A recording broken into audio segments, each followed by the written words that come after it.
primero, ahora vamos a hablar de lo último, de los órganos del sistema inmune. Yo pregunto, y vamos entonces a empezar a grabar. Yo voy a empezar a grabar, no se preocupen.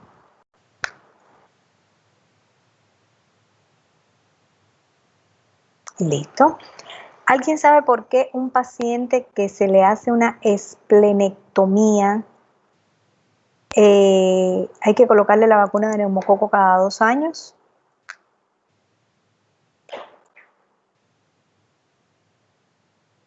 Respondan sí o no. Lo bueno que tiene esto es que aunque yo los esté grabando, aquí no se sabe quién habló.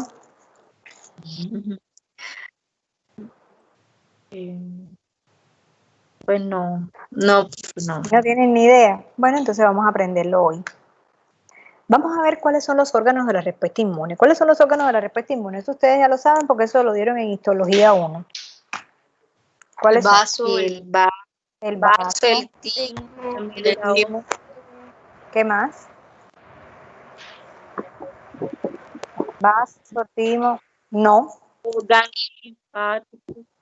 amígdalas. Los linfáticos, las amígdalas, claro, todos esos son las placas de Peyer, todo eso, tiene razón, verdaderamente esa profesora de histología 1 es muy buena.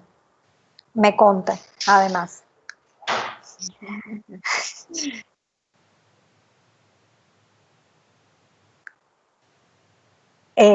Los órganos de la respuesta inmune los clasificamos como primarios o secundarios. Los órganos primarios se llaman así porque son los órganos donde se genera, en este caso, la respuesta, se generan los efectores de la respuesta. En médula ósea los linfocitos B y en timo los linfocitos T. Los órganos secundarios son donde ocurre la respuesta. Nódulos linfoides para linfa, vaso para sangre y sistema inmune de piel y mucosas para todos los antígenos que ingresan por esa vía. Mírenlos acá, órganos primarios como el timo y la médula ósea, órganos secundarios, vaso, nódulos linfoides, placas de Peyer, las amígdalas, etc.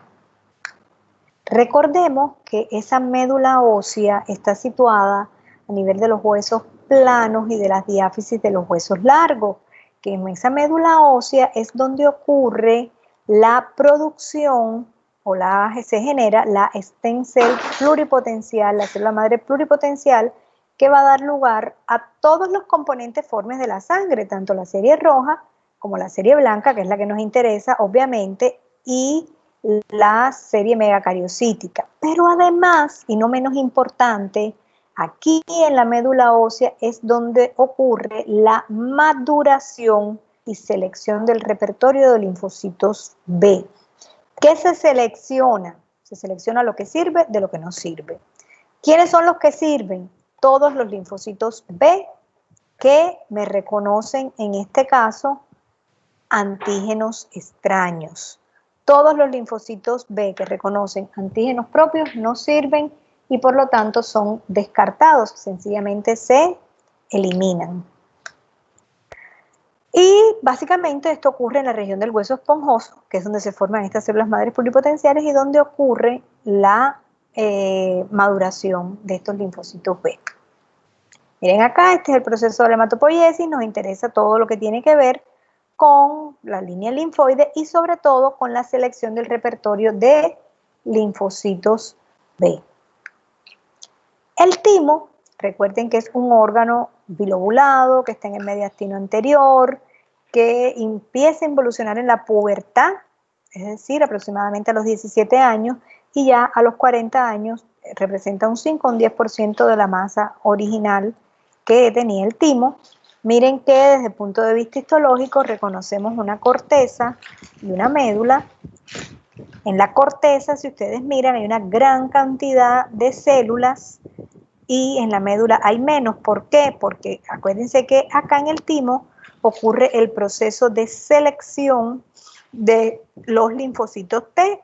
Todos los que van muriendo, pues sencillamente no llegan acá y por eso no me tiñe. ¿Qué ¿Qué se selecciona en el timo? ¿Qué necesito seleccionar yo en el timo? Primero, necesito seleccionar todos los linfocitos T que reconocen el MHC propio. Eso se llama selección positiva. ¿Por qué tienen que reconocer el MHC propio? Porque si no reconocen el MHC propio, no van a poder reconocer el antígeno. Recuerden que el linfocito T necesita que le presenten el antígeno y esa presentación antigénica es mediada por el MHC. Pero después, ¿qué necesito yo? Necesito que ese linfocito T no me reconozca un antígeno propio. Hay un gen, un regulador de la expresión, que es el gen aire, que hace que en esta médula tímica se le presente a ese linfocito T casi todos los antígenos que él va a encontrar después cuando él llegue a periferia. De manera que todos los linfocitos T que reconocen antígenos propios sufran un proceso de selección negativa o se transformen a células regulatorias, mientras que los linfocitos T que reconocen que no antígenos extraños o que no reconocen antígenos propios se maduran de manera convencional. Los ganglios linfáticos o nódulos linfoides, ustedes se los pueden encontrar con los dos nombres, son esos acúmulos de células, o esos órganos, ¿verdad?, que van a tener la característica de que son nodulares, por eso se llaman nódulos linfáticos, que están distribuidos por toda la economía y son esos filtros a través de los cuales tiene que pasar la linfa que proviene de todos los sitios de la economía para poder regresar al torrente sanguíneo a través del ducto torácico e incorporarse a la circulación. Primero tiene que pasar por este filtrico, ¿verdad? En ese filtro, que es el nódulo linfoide, se filtran todos los antígenos que llegan a través de esa vía. En el vaso, por su parte, lo que se filtran son los antígenos que están a través de la sangre. Desde el punto de vista histológico, en mi nódulo linfoide, yo reconozco una corteza, una paracorteza y una médula. En la corteza voy a encontrar zonas que son ricas en linfocitos B y dentro de esas zonas ricas en linfocito B tengo los folículos linfoides primarios y secundarios. En un folículo linfoide,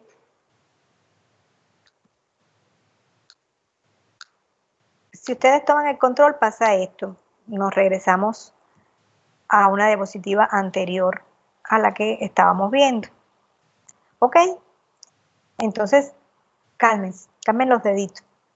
Yo estaba mirando que lo que hacen los niños chiquitos es que ponen una totuma llena de granitos de frijoles debajo de los pies.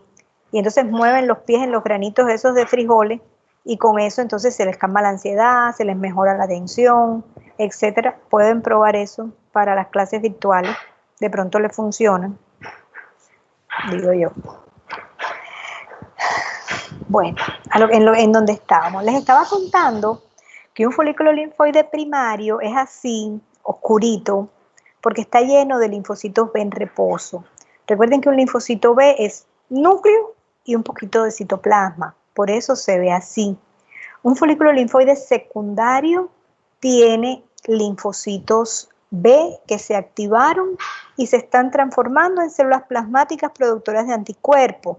Por eso es que se le ve este centro germinal, este centro clarito, porque acuérdense que la célula plasmática ya es más grande, el núcleo es más chiquito y cobra protagonismo el citoplasma porque como va a producir anticuerpos, necesita pues tener un gran retículo, un aparato de Golgi, etcétera, para poder hacer esto. Aquí además encuentro las famosas foliculares dendríticas que yo les dije que acompañaban al linfocito B y que permitían darle segunda señal a ese linfocito B si se trata de un antígeno diferente a una proteína, porque si es un antígeno proteico, la segunda señal se la tiene que dar un linfocito T. En la paracorteza tengo linfocitos T, macrófagos y células dendríticas. Recuerden que las dendríticas siempre acompañan al linfocito T y le ayudan porque son las que le dan casi siempre la segunda señal. Por último, en la médula tengo macrófagos, tengo células dendríticas, tengo células plasmáticas y estas van ya a producir toda una serie de efectores que van a salir a la circulación. En el caso del vaso, recuerden que también es un órgano único, está en el hipocondrio izquierdo, en el abdomen, ¿verdad? Y en él, pues además de las arterias, la vena, etcétera, se describe una pulpa roja y una pulpa blanca. A nosotros nos interesa básicamente la pulpa blanca, porque en esa pulpa blanca encontramos los acúmulos de linfocitos. Por un lado, linfocitos T, que se encuentran a nivel de la arteriola central y que forman la famosa vaina linfoide periarteriolar. Acúmulos de linfocitos B que van a formar folículos linfoides, igualmente primarios o secundarios, primarios si son linfocitos B en reposo, secundarios si son linfocitos B activados, pero tengo esta zona que está acá que se le llama marginal, si ustedes se dan cuenta, se le llama marginal porque está en el margen, está por fuera. En esa zona marginal encontramos unos linfocitos B muy especiales, porque son los linfocitos B que son capaces de responder a los antígenos que expresa el neumococo y el estreptococo. Por eso es que un paciente al cual yo le he hecho una esplenectomía, tengo que vacunarlo cada 2 años contra estreptococo y neumococo. Algo similar ocurre en los pacientes que tienen drepanocitosis. Ustedes saben que este tipo de enfermedad va produciendo prácticamente una esplenectomía natural, es decir, el vaso se va dañando por estos procesos y entonces ellos también deben recibir este tipo de vacunas. Miren entonces acá que por donde quiera que sea que haya entrado el antígeno, ¿verdad? Una vez que él entra, él va a pasar o a través del nódulo linfoide, si viene por la linfa, o a través del vaso, si fue colectado a través de la sangre. Y una vez que él pasa por el nódulo o por el vaso, eso lo que va a traer como consecuencia es que se activen los linfocitos T y B vírgenes y que estos se transformen en linfocitos T efectores o linfocitos B que se transforman en células plasmáticas productoras de anticuerpos para que migren al sitio donde está la infección y se produzca la destrucción de ese antígeno. El tejido linfoide asociado a mucosas, su nombre lo dice, es tejido linfoide que está asociado a las mucosas. Pueden ser agregados de linfocitos, macrófagos, células accesorias, pueden estar organizados formando las plaquetas de Peyer, formando el apéndice, las adenoides, las amígdalas, o sencillamente pueden estar a lo largo de la mucosa, tanto del tracto respiratorio superior e inferior como del tracto gastrointestinal. Si hablamos, por ejemplo, del tracto gastrointestinal, vamos a ver que aquí tenemos, por ejemplo, las células caliciformes, que son las encargadas de producir el moco.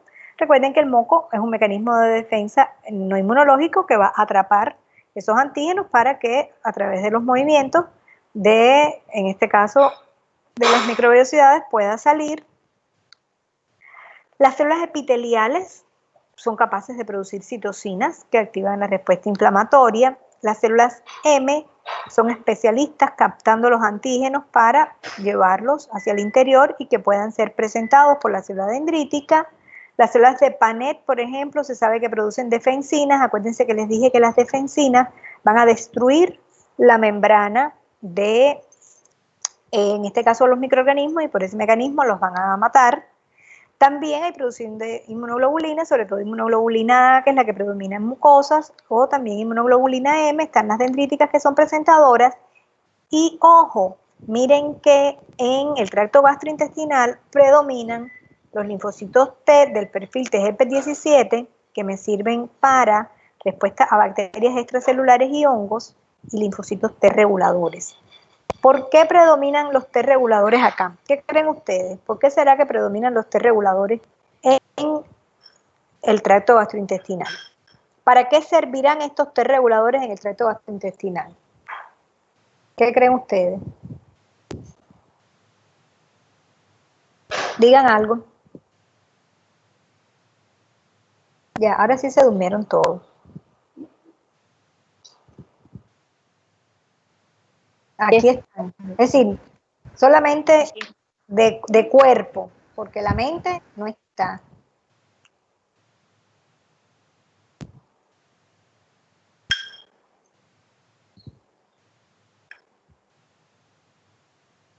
Ajá, ¿para qué servirán los T reguladores?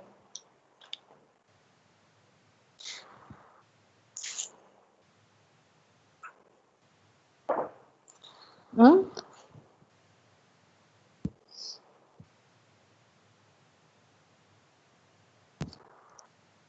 Si no me dicen, no les digo.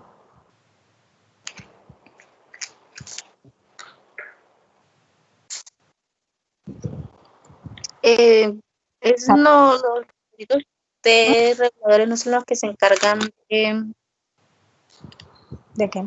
pues no sé si estoy confundiendo, que se No. encargan de regular aquellos,